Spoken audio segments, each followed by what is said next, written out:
Hi sewing friends, welcome to my sewing room. My name's Beth, and if you're new, welcome. Today I'm making a little zipper bags with these leftover pieces from my recent quilt. I'll leave a link below on how I made the quilt, and I'm going to show you real quick how I made these little triangle pieces that are placed on some small rectangles. So I cut my rectangles 2 inches by 2.5 inches. I covered my little rectangles here with leftover triangles, and there is a more detailed video that I'll leave a link below. I made quite a few of these to surround a pot of flowers for a wall hanging. And after the triangles were attached, I pressed and then I trimmed.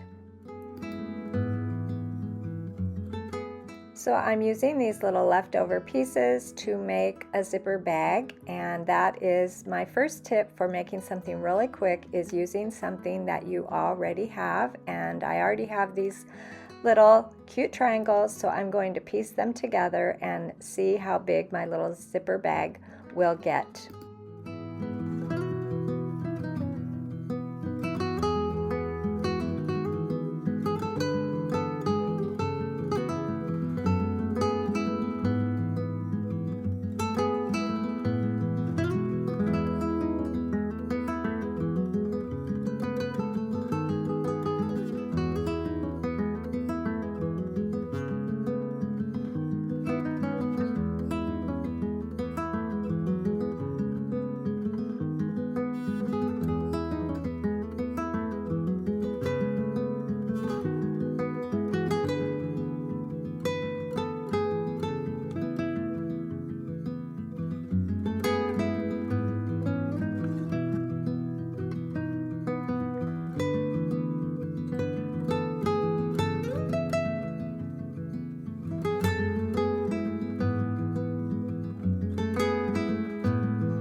I love the way this little bag is coming together, but it's not going to be quite big enough. So instead of making more little triangle pieces, I'm going to add a piece of fabric to speed up this little project.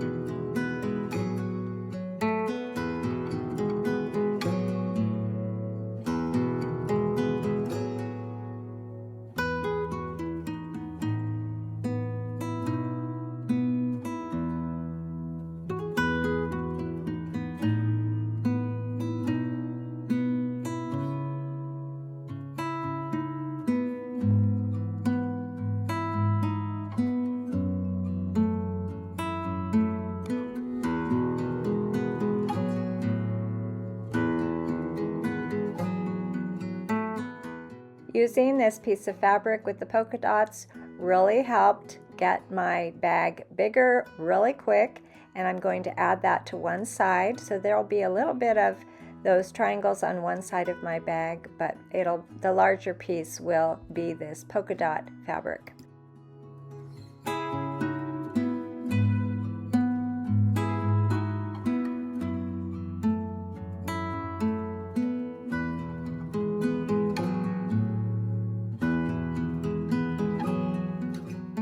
I'm using a leftover piece of batting and this fabric for the lining of my zipper bag.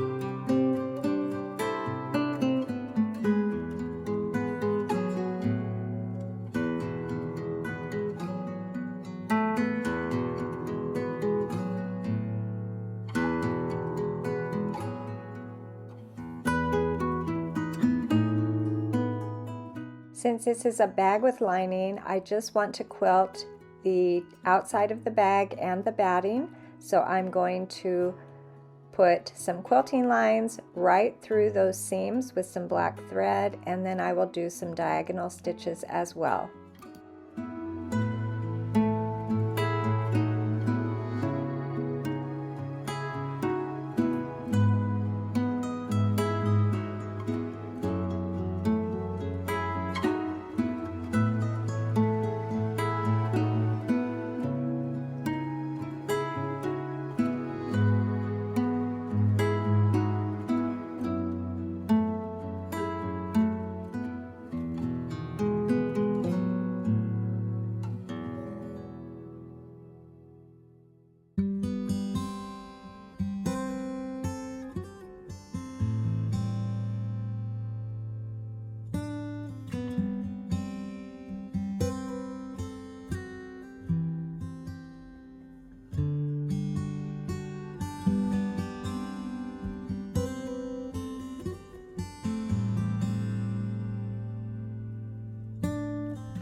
Now that it's quilted, I can trim that excess batting and begin adding the lining and the zipper.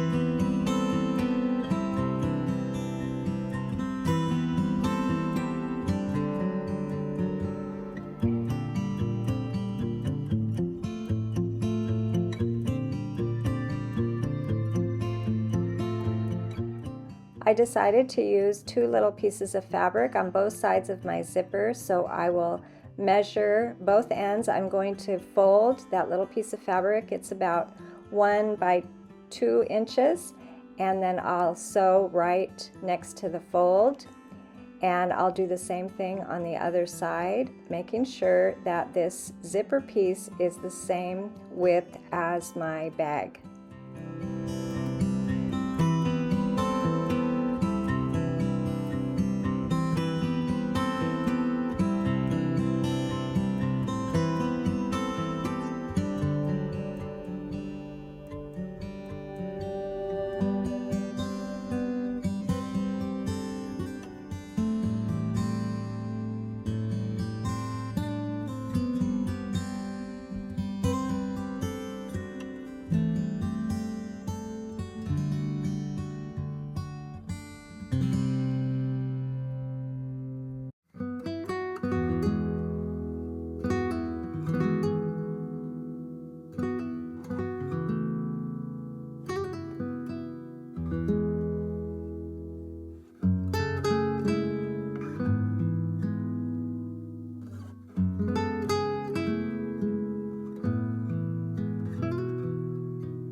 My zipper face down on the front of the bag, and now I'm going to put the lining face down, and I'll pin those layers together and I'll sew right along the edge.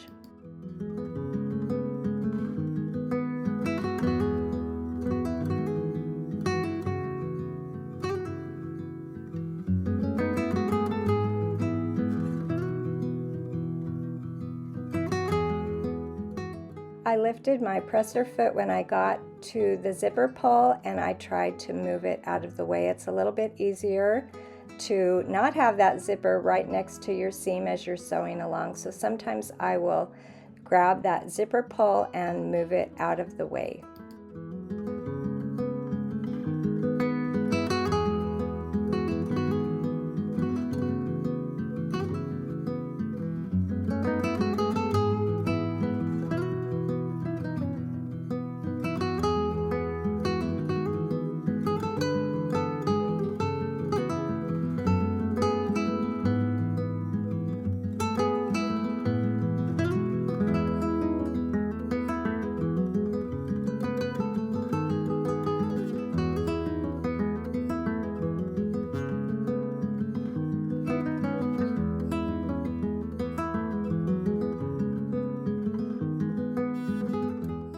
Now I will fold up both sides again, right sides together, and I'll sew along this edge of my bag. And after doing that, I'll turn it right side out and make sure everything is in place before I sew up the sides.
So I'm checking to see if everything looks okay. The zipper looks all right. So now I'm going to turn my bag wrong side out with the right sides facing each other. The outside of the bag and the lining need to be facing each other as I sew up the sides. So I'll sew up one side and then I will sew up the other side, leaving an opening in the lining.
Here's my opening, and I will fold in the raw edges, and then I'm just going to top stitch as close as I can to that fold, and my little bag will be ready to go.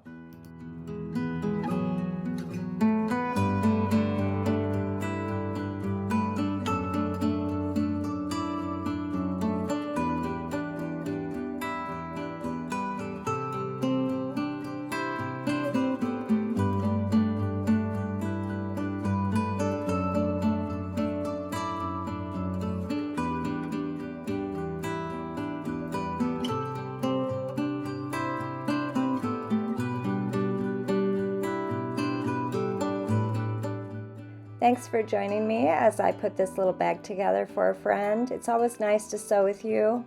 I'll see you next time.